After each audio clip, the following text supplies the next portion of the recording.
Bismillahirrahmanirrahim. Assalamualaikum warahmatullahi wabarakatuh. Alhamdulillah hamdan katsiran thayyiban mubarakan fi kama yuhibbu rabbuna wa yarda. Wassalatu wassalamu ala man la nabiyya ba'da. Amma ba'd. Alhamdulillah, para siswa SMA Plus Liwaul Furqan, marilah kita senantiasa bersyukur kepada Allah Subhanahu wa Ta'ala yang selalu melimpahkan, selalu memberikan kepada kita berbagai macam banyak kenikmatan yang tidak terhingga dan tidak mungkin bisa kita hitung. Dan di antara nikmat terbesar yang Allah Subhanahu wa Ta'ala berikan untuk kita adalah nikmat hidayah, nikmat kesehatan, dan juga nikmat kesempatan untuk menuntut ilmu, terlebih lagi ilmu agama. Marilah kita senantiasa bersyukur kepada Allah Azza wa Jalla. Mudah-mudahan dengan mensyukuri nikmat, Allah Subhanahu wa Ta'ala akan meridhoi kita semua, menambahkan nikmat-nikmatnya lagi untuk kita, dan semoga Allah Subhanahu wa Ta'ala menjadikan kita orang-orang yang selalu mensyukuri nikmat-nikmatnya. Salawat dan salam semoga senantiasa tersampaikan kepada junjungan kita Nabi yang mulia, Nabi Muhammad Sallallahu Alaihi Wasallam, dan juga kepada keluarganya, kepada para sahabatnya, dan kepada orang-orang yang senantiasa mengikuti jejak sunnah beliau hingga hari kiamat. Allahumma la sahla illa ma ja'altahu sahla wa anta taj'alul hazana idza syi'ta sahla. Rabbi syrah li sadri wa yassir li amri wahlul 'uqdatam min lisani yafqahu qawli. Rabbana zidna ilman warzuqna fahman. Ahibati fillah, para siswa SMA Plus Liwaul Furqan, insyaallah di kesempatan kali ini kita akan melanjutkan pembahasan fikih ibadah. Dan alhamdulillah saat ini kita akan masuk ke dalam bab yang baru, yaitu bab tentang salat berjamaah. Sebelum kita masuk ke dalam pembahasan salat berjamaah, ada baiknya kita coba untuk murojaah terlebih dahulu, mengulang-ulang apa yang telah kita bahas pada pertemuan yang lalu. Pada pertemuan yang lalu, pembahasan kita yang pertama itu berkaitan dengan sujud sahwi. Sujud sahwi ini adalah sujud yang dilakukan karena ada lupa dalam sholat kita. Lupa sehingga menyebabkan rakaatnya kurang, lupa sehingga menyebabkan kelebihan dalam sholat, dan lupa yang menyebabkan seseorang ragu apakah dia telah sholat 2 rakaat atau sudah 3 rakaat. Jika terjadi kelupaan dalam sholat, maka hendaklah kita melakukan sujud sahwi.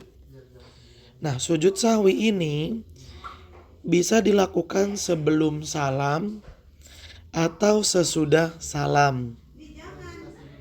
Tapi jika sesudah salam, maka kita harus tasyahud akhir lagi. Dan sujud sahwi ini dilaksanakan sebanyak 2 kali sujud. Jadi seolah-olah pada rakaat terakhir kita sujudnya itu 4 kali. Ya, seperti itu. Kemudian yang berikutnya yang kita bahas juga pada pertemuan lalu adalah sujud tilawah. Sujud tilawah ini adalah sujud yang kita lakukan ketika kita membaca atau menyimak ayat Al-Quran yang ada tanda sajedahnya. Ada tanda sajedahnya. Ini kita lakukan 1 kali sujud dan bacaannya adalah sajada wajhiya lilladzi khalaqahu wa syaqqa sam'ahu wa basarahu bihaulihi wa quwwatihi. Juga boleh kita membaca subhana rabbiyal a'la. Boleh. Ya, boleh membaca subhana rabbiyal a'la dalam sujud tilawah ini. Nah, dalam sujud tilawah jika kita orang yang menyimak bukan orang yang membaca, maka kita mengikuti orang yang membaca. Jika orang yang membaca sujud sahwi, maka kita pun ikut sujud tilawah. Jika orang yang membaca ayat sajadah sujud tilawah, maka kita yang menyimak juga ikut sujud tilawah. Jika orang yang membaca ayat sajadah tidak melakukan sujud tilawah, maka kita yang menyimak pun tidak melakukan sujud tilawah. Tayyib. Kemudian pada pertemuan yang lalu kita juga membahas sujud syukur. Ya. Pada pertemuan yang lalu kita membahas sujud syukur. Nah, sujud syukur ini dilakukan ketika kita mendapatkan berita yang membuat kita senang. Bisa mendapatkan nikmat atau terhindar dari musibah. Intinya ketika kita mendapatkan sesuatu yang membuat kita senang, maka hendaklah kita melakukan sujud syukur ini. Ya. Baik. Dan orang yang memperbanyak sujud kepada Allah akan mendapatkan keridhaan dari Allah Subhanahu wa taala. Tayyib ahibati fillah, para siswa SMA Plus Liwaul Furqan, ini dia pembahasan yang telah kita lewati pada pertemuan lalu.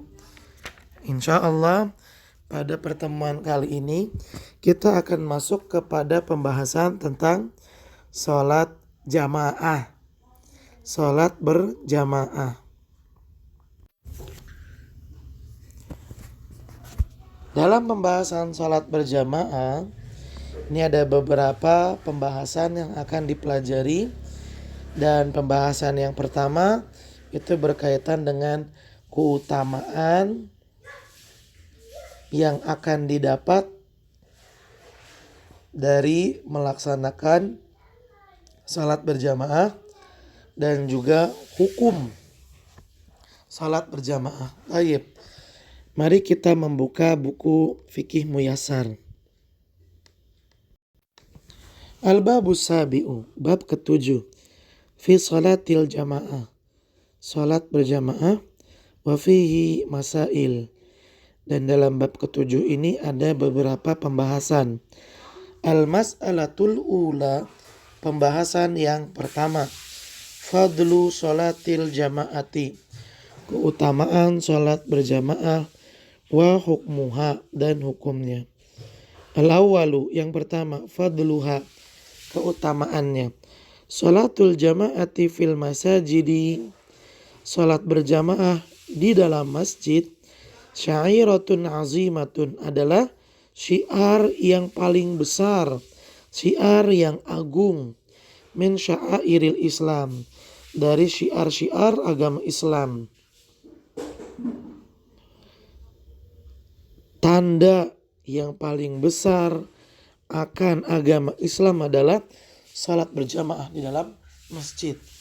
Salat berjamaah dalam masjid adalah tanda paling besar yang menunjukkan akan adanya agama Islam. Wattafaqal muslimuna ala anna ada as-salawatil khamsi, dan umat Islam bersepakat bahwa melaksanakan sholat 5 waktu fil masajidi, di dalam masjid, min a'zami ta'ati, adalah bentuk ketaatan yang paling besar. Bentuk ketaatan paling besar adalah salat berjamaah dalam masjid. Faqad syara'allahu li hadhil ummati al-ijtima'a, dan Allah Subhanahu wa taala telah menetapkan untuk umat Nabi Muhammad ini adanya pertemuan. Allah menentukan, mengatur bagi umat Nabi Muhammad ada pertemuan-pertemuan fi auqatin ma'lumatin, pada waktu-waktu yang telah ditetapkan. Minha salawatul khamsi, di antara pertemuan yang Allah tetapkan adalah salat 5 waktu. Ini adalah pertemuan setiap hari umat Islam. Wa salatul jum'ati, dan salat Jumat. Ini adalah pertemuan sekali dalam 1 minggu untuk umat Islam. Wa salatul idain, salat Id. Ini adalah salat setahun 2 kali. Ya, ini salat yang menjadikan umat Islam bertemu setahun 2 kali. Wa salatul kusuf, salat gerhana yang waktunya sesuai dengan terjadinya gerhana. Wa a'zamul ijtima'ati wa ahammuha al-ijtima'u bi Arafatin, dan perkumpulan yang paling besar dan perkumpulan yang paling utama dalam perkumpulan umat Islam adalah perkumpulan ketika wukuf di padang Arafah. Alladzi yushiru ila wihdatil ummatil islamiyati, di mana pada wukuf di Arafah ada isyarat yang menunjukkan persatuan umat Islam fi aqaidiha, dalam akidah, wa ibadatiha, dalam peribadatan, wa sya'airi diniha, dan dalam syariat-syariat agama Islam. Wa syuri'at hadhil ijtima'atul azimatu fil Islam, dan pertemuan-pertemuan besar ini menjadi aturan dalam agama Islam, li ajli masalihil muslimin, bertujuan untuk mendatangkan kemaslahatan bagi umat Islam. Artinya Allah Subhanahu wa taala menetapkan adanya pertemuan bagi umat Islam setiap hari, seminggu sekali, setahun 2 kali, dan kadang pertemuannya berkaitan dengan gerhana, dan pertemuan yang paling besar adalah pertemuan di padang Arafah. Ada tujuan yang ingin dicapai dalam hal ini. Fafiha tawasul bainahum, yang diantara tujuan itu adalah untuk bersilaturahmi. Wa tafaqqud ba'dihim ahwala ba'din, dan untuk saling mengenal, saling memperhatikan. Wa ghairi dzalika mimma yahumul ummatul islamiyah ala ikhtilafi syu'ubiha wa qabailiha, dan yang selainnya yang termasuk hal penting untuk umat Islam dengan berbagai macam bangsa dan sukunya. Ya, jadi banyak sekali maslahatnya. Yang tadinya gak kenal jadi kenal, yang tadinya asing menjadi akrab. Dan yang paling hebatnya di dalam jamaah sholat, itu ketika ada salah seorang jamaah yang terlihat tidak hadir, maka akan dicari tahu kenapa si fulan gak hadir. Nanti didatengin rumahnya, barangkali sakit sehingga bisa dijenguk. Didatengin rumahnya, barangkali sedang ditimpa musibah sehingga bisa dibantu dengan meringankannya. Ini luar biasa. Allah Subhanahu wa taala mengatur supaya umat Islam itu menjadi umat yang bersatu. Kama qala ta'ala, Allah Subhanahu wa taala berfirman, ya ayyuhan nasu, wahai umat manusia, inna khalaqnakum, sesungguhnya kami, kata Allah, menciptakan kalian min dzakarin wa unsa. Ada yang berjenis laki-laki, ada juga yang berjenis perempuan. Wa ja'alnakum, dan kami jadikan kalian syu'uban, berbangsa-bangsa, bangsanya beda-beda. Wa qabaila, bersuku-suku, sukunya beda-beda. Kenapa dibedain bangsa sama sukunya? Lita'arafu, supaya saling mengenal. Inna akramakum, tapi ingat, sesungguhnya orang yang paling mulia indallah, di sisi Allah, bukan karena bangsa, bukan karena suku, tapi karena atqakum, yang paling bertakwa kepada Allah Azza wa Jalla. Seseorang dinyatakan mulia bukan karena warna kulitnya, bukan karena statusnya, bukan karena tahtanya, bukan karena kastanya, tapi seseorang dinyatakan bertakwa, mulia di sisi Allah Subhanahu wa taala karena kesolehannya. Baik. Wa qad hathan Nabi sallallahu alaihi wasallam 'alaiha. Dan sungguh Nabi Muhammad sallallahu alaihi wasallam sangat menganjurkan umatnya untuk melaksanakan salat berjamaah. Wa bayyana fadlaha wa azima ajriha. Dan Nabi sallallahu alaihi wasallam pun telah menjelaskan keutamaan salat berjamaah serta menjelaskan besarnya pahala yang akan didapat dari salat berjamaah. Faqala sallallahu alaihi wasallam, dan Nabi sallallahu alaihi wasallam bersabda, salatul jama'ati afdalu min salatil fardhi, yaknil fardi bisa bein wa isrina darajatan. Salat berjamaah lebih utama daripada salat sendirian, di mana salat berjamaah itu pahalanya sampai 27 kali lipat dibandingkan salat sendirian. Artinya orang yang salat sendirian dia baru bisa menyamai orang yang salat berjamaah kalau orang yang salat sendiriannya itu sudah salat sebanyak 27 kali. Dengan kata lain, gambaran yang paling mudahnya, kalau orang yang salat berjamaah satu hari dia salat berjamaah, itu pahalanya dia baru bisa disamai oleh orang yang salatnya sendiri. Kalau orang yang salat sendirinya itu udah 27 hari dia salat. Salat berjamaah sehari, salat sendiriannya 27 hari, baru sama pahalanya.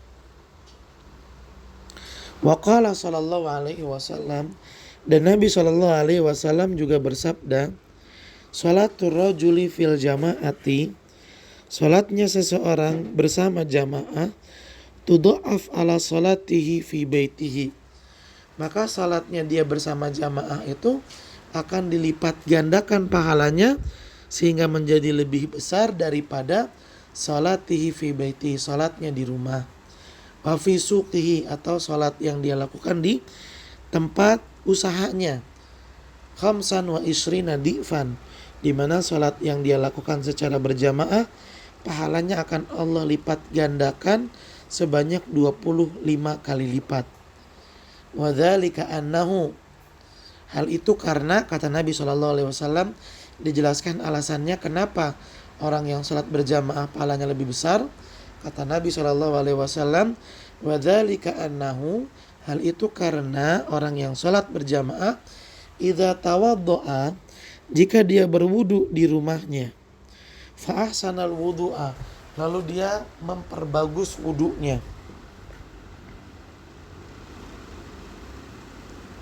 tsumma kharaja ilal masjid, lalu setelah dia berwudu dia pun berangkat ke masjid, La yukhrijuhu illa salatu.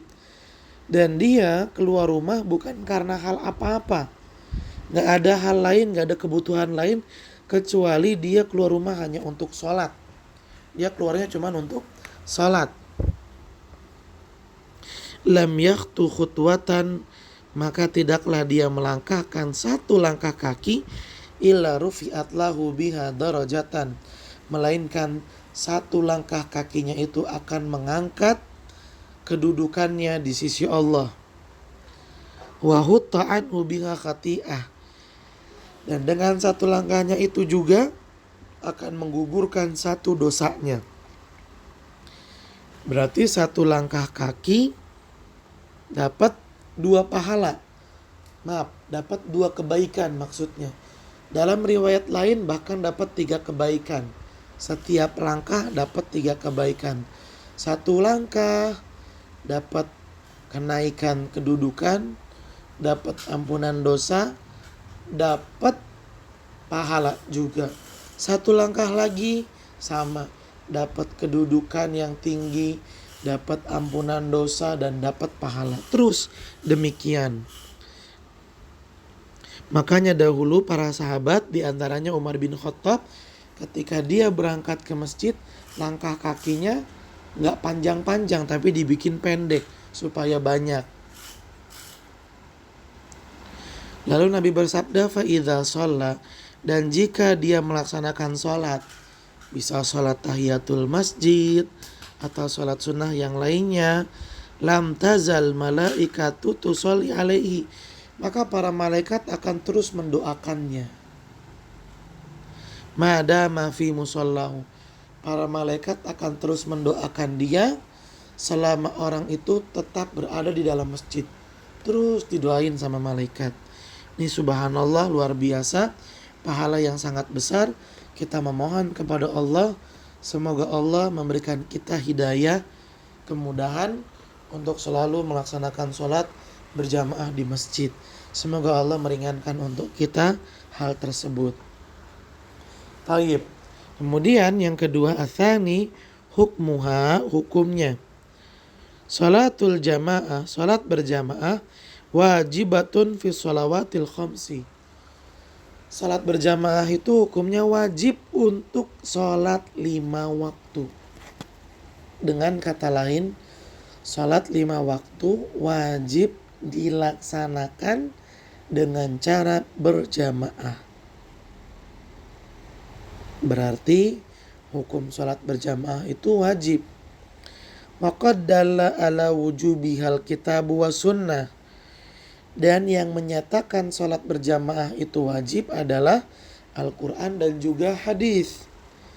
Faminal kitabi, adapun keterangan dari Al-Quran yang menunjukkan kewajiban sholat berjamaah adalah qauluhu ta'ala, firman Allah subhanahu wa ta'ala, fa idza kunta fihim, dan jika kamu berada bersama mereka, fa aqamta lahumus sholat, lalu engkau hendak mendirikan sholat berjamaah, faltakum ta'ifatun minhum, maka hendaklah ada sekelompok dari mereka yang ikut sholat berjamaah bersama kamu.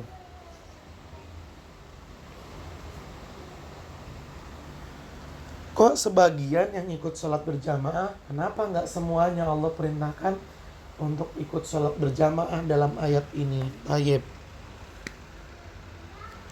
Kita simak dulu ya. Wal amru lil wujub.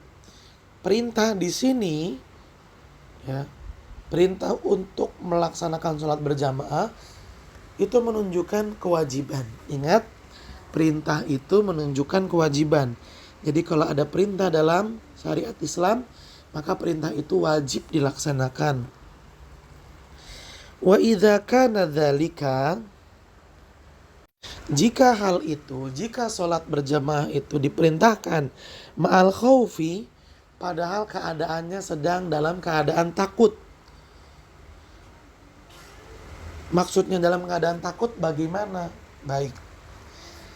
Tadi ayat yang kita bacakan menyatakan bahwa Allah memerintahkan hendaknya sebagian orang Islam yang bersama Nabi itu melaksanakan, sebagian mereka melaksanakan sholat berjamaah bersama Nabi.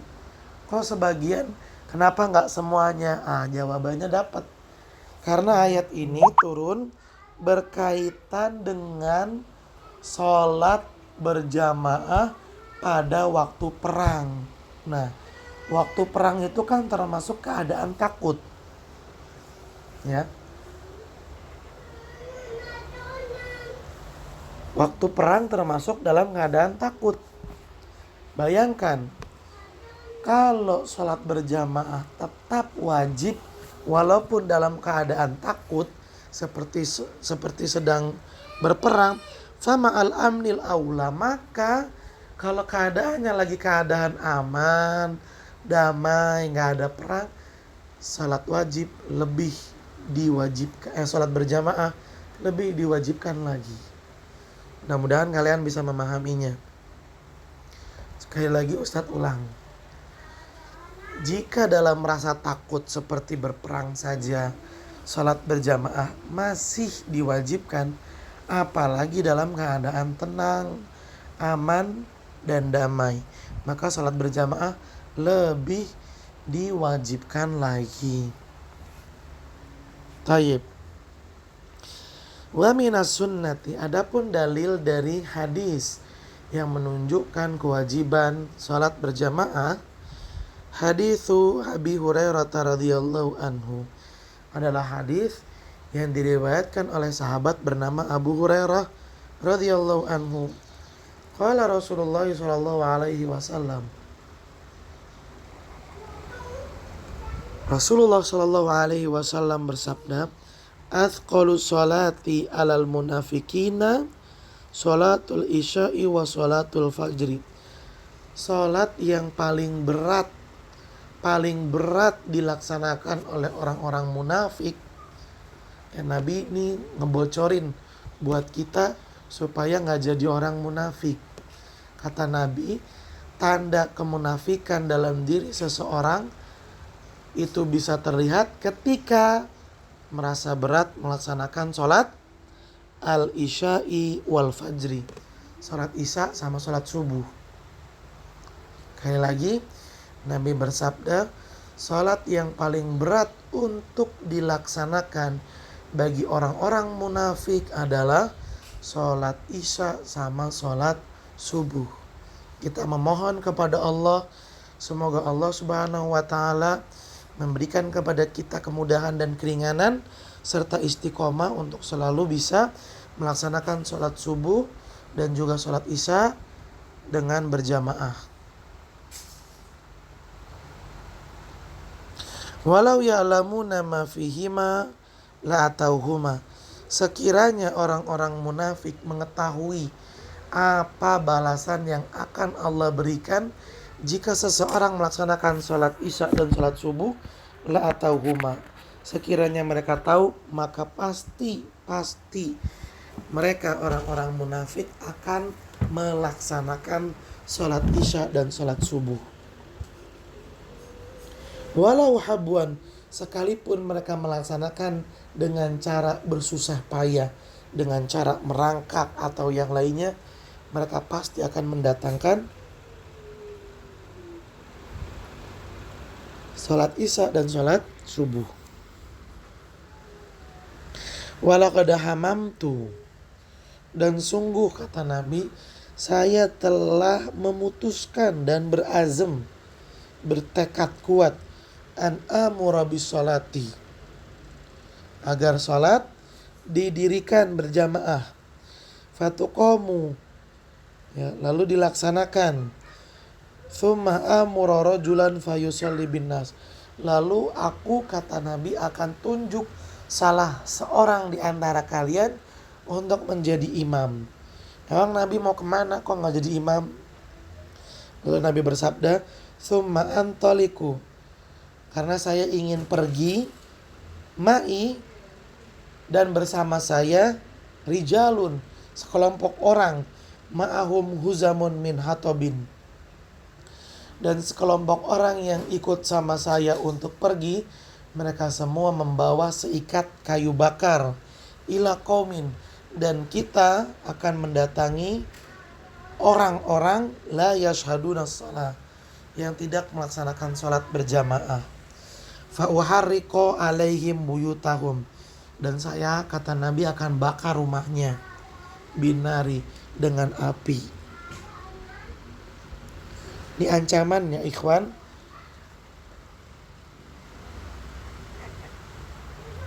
Dari Nabi SAW yang ditujukan kepada orang-orang yang meninggalkan salat berjamaah. Siapa yang tidak salat berjamaah, maka Nabi akan membakar rumahnya.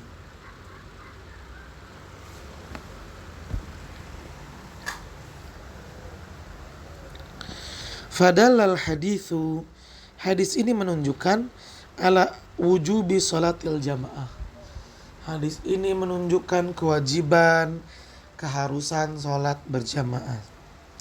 Wadzalika li'annahu, dan pernyataan ini yaitu sholat berjamaah itu wajib. Dzalika li'annahu, berdasarkan karena Nabi SAW awalan, yang pertama, wasafal mutakhallifina anha bin nifaq. Nabi menyatakan, Nabi mensifati orang yang tidak melaksanakannya, Nabi cap sebagai orang yang munafik. Nauzubillahi min zalik. Nabi cap sebagai orang yang munafik.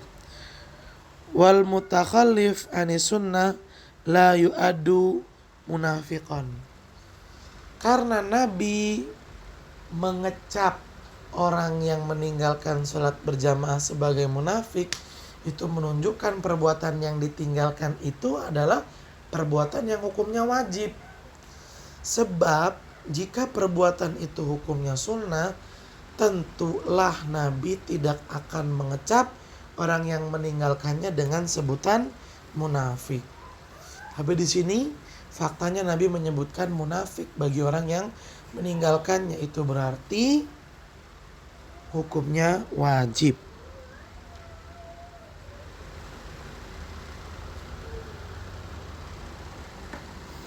Fadalla ala annahum takhallafu an wajibin.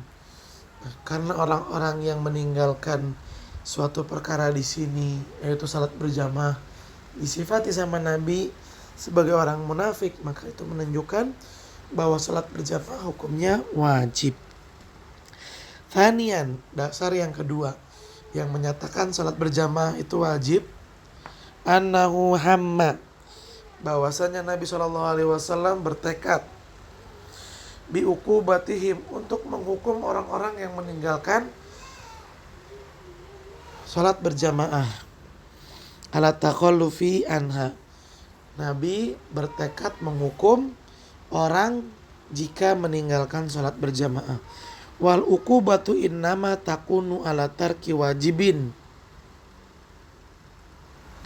Dan yang namanya hukuman itu berlaku pada amalan wajib. Jika suatu amalan wajib ditinggalkan,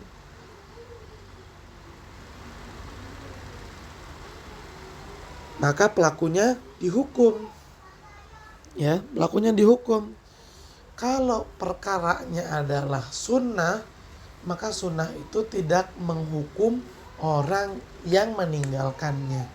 Tapi di sini jelas ya, Nabi ingin menghukum. Berarti karena Nabi ingin menghukum, amalan yang menyebabkan seseorang harus dihukum di sini hukumnya wajib. Wa innama manahu min tanfizil uqubati, akan tetapi Nabi tidak melaksanakan hukuman tersebut, tidak betul-betul membakar. Annahu la yu'aqibu binnar. Kenapa Nabi tidak membakar, nggak jadi membakar rumah orang-orang yang tidak sholat berjamaah? Kenapa?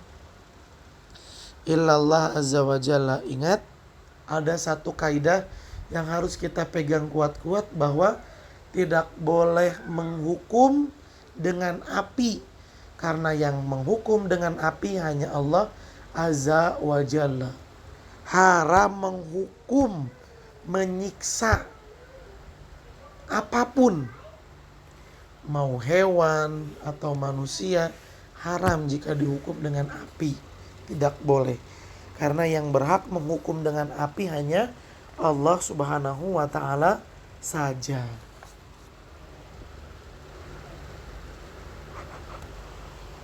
Nah, ini kadang suka kita dapati ya.